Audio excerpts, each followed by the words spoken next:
प्रयास करना। ऐसा दूध अगर प्राप्त हो जाए, के पत्ते से दूध कटोरी में लेकर मात्र बेलपत्री के पत्रे से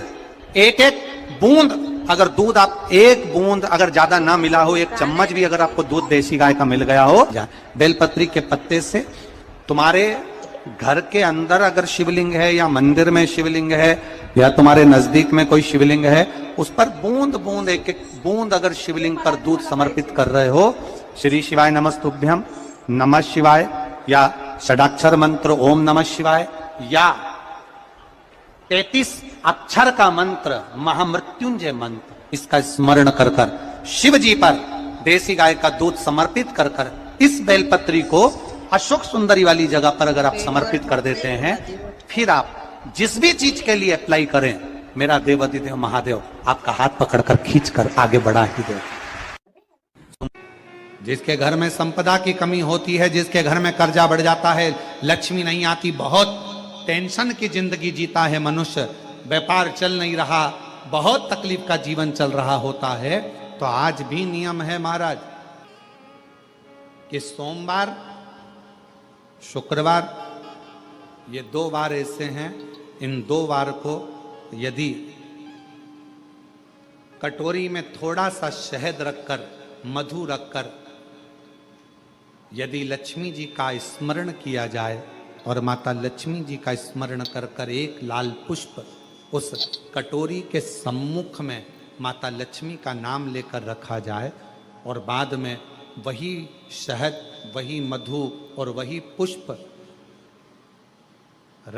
सोमवार का दिन और शुक्रवार के दिन लक्ष्मी का पूजन कर कर, स्मरण कर कर, दूसरे दिन शुक्रवार के दिन पूजन करें, शनिवार के दिन उस मधु का, उस पुष्प का विसर्जन करें, सोमवार के दिन पूजन करें लक्ष्मी जी का स्मरण कर कर, और मंगलवार के दिन अगर विसर्जन करें, 5 या 7 सोमवार या शुक्रवार को यदि आप मधु का भोग लक्ष्मी जी को लगाना प्रारंभ कर दें, शिव का नाम स्मरण कर कर, तो उसके घर में कभी संपदा की कमी नहीं होती, लक्ष्मी उस संपदा को बढ़ाओगे। 5 सोमवार पूर्ण होंगे, अगर करो तुम्हारा दुख है वो समाप्त जरूर। अगर कष्ट का जीवन चल रहा हो, तकलीफ की जिंदगी चल रही हो, या तो 5 सोमवार या 7 सोमवार हाथ में दुर्वा, मान लो ये तुमने दुर्वा ले ली, हाथ में दुर्वा, एक बेलपत्र, और उसी हाथ में अपने घर का भरा हुआ 1 लोटा जल, पहले रखना है दुर्वा, फिर रखना है बेलपत्र, उसके बाद में हाथ में 1 लोटा जल, और दोनों हाथों का स्पर्श करते हुए जो अपना पूजन का कक्ष होता है घर के अंदर का,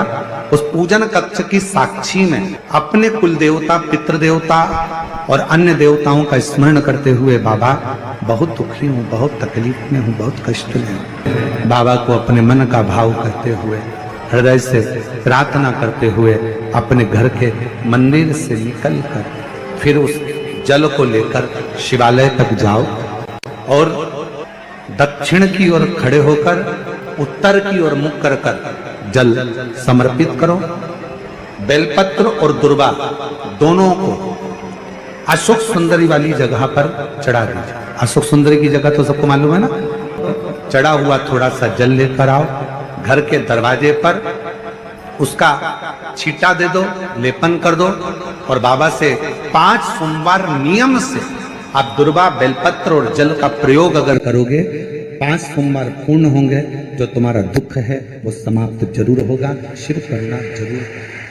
सोमवार के दिन भगवान शंकर को अगर जल चढ़ाया जाता है तो हमारे घर में शीतलता का अनुभव होता है। अंतर्गत पहुंची और एक प्रकाश नजर आ रहा है। स्वप्न में ऐसा लगा कि मंदिर में गई और एकदम उजाला दिखा, समझ लेना कि तुम्हारा दुख कोई बड़ा था। मेरा शंकर स्वप्न में आकर याद कर कर तुम्हें काट कर जा रहा। हार चुके हम जिंदगी से, वो कटी ही नहीं रहा। थोड़ा ठीक होता फिर दुख आता, फिर ठीक होता फिर दुख आता। तो शिव और शक्ति का स्मरण करो। बेलपत्री के पेड़ के नीचे जब भी घी का दिया लगाने जाओ तो 2 बाती एक ही दिए के अंदर एक चावल का दाना उसमें डालकर अपनी कामना कर कर फिर जलाओ। 3 या 4 सोमवार करके देख लो क्या जा रहा है। मान लो कोई ऐसा दुख आ ही गया कि वो कटने का नाम ही नहीं ले रहा।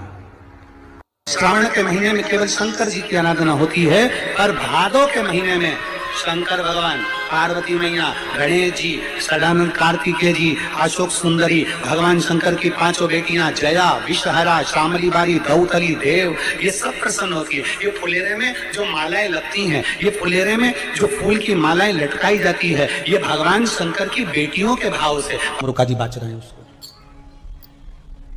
जिन तुमरुका जी का घोड़े का मुंह है, शरीर सुंदर है, मनुष्य का है, देवऋषि नारद जैसी वीणा है उनके हाथ में, एक हाथ में करताल है, वो तुमरुका जी, वो तुमरुका जी जो शिव महापुराण की कथा को कर रहे हैं, बाच रहे हैं, सुना रहे हैं। अब शंकर की कथा में मन एक भक्त का जब लगता है तो भगवान परीक्षा भी बहुत लेता है। बहुत ध्यान देना, भक्त जब भगवान की ओर झुक जाता है, भक्त जब भगवान का हो जाता है, भक्त जब भगवान की ओर समर्पित हो जाता है, तब भगवान अपने भक्त से खेलना चालू कर देता है। तब भगवान अपने भक्त से थोड़ा थोड़ा खेलता है, मैं भक्त से भगवान थोड़ा आनंद लेता है। परीक्षा सारंगनाथ जी का दर्शन जरूर करें। क्यों? क्योंकि वो एक ऐसा दिव्य दर्शन है, सारनाथ भगवान का एक ऐसा दिव्य दर्शन है, उस कुंड का ऐसा दिव्य दर्शन है जहां पहुंचकर हम जो कामना लेकर, अगर कितना भी जीवन में ऋण पड़ा हो, कितना भी कर्जा पड़ा हो, कितना भी दुख पड़ा हो, कितनी भी तकलीफ पड़ी हो, अगर काशी में सारनाथ भगवान का दर्शन यदि कर लेते हैं तो हमारी जिंदगी के सारे दुख धीरे धीरे धीरे धीरे, हमारा कर्जा धीरे धीरे छूट जाता है, समाप्त हो। सारनाथ भगवान का इतना महत्व लिंग पुराण में भी है, शिव महापुराण में भी है, नर्मदा पुराण में भी है। सारनाथ भगवान का वर्णन स्कंद पुराण के काशी खंड में भी है, चारों पुराणों में इसका वर्णन मिलता है। और यदि संसार का कोई व्यक्ति अगर मान लो काशी में जाकर सारनाथ भगवान का दर्शन ना कर पावे,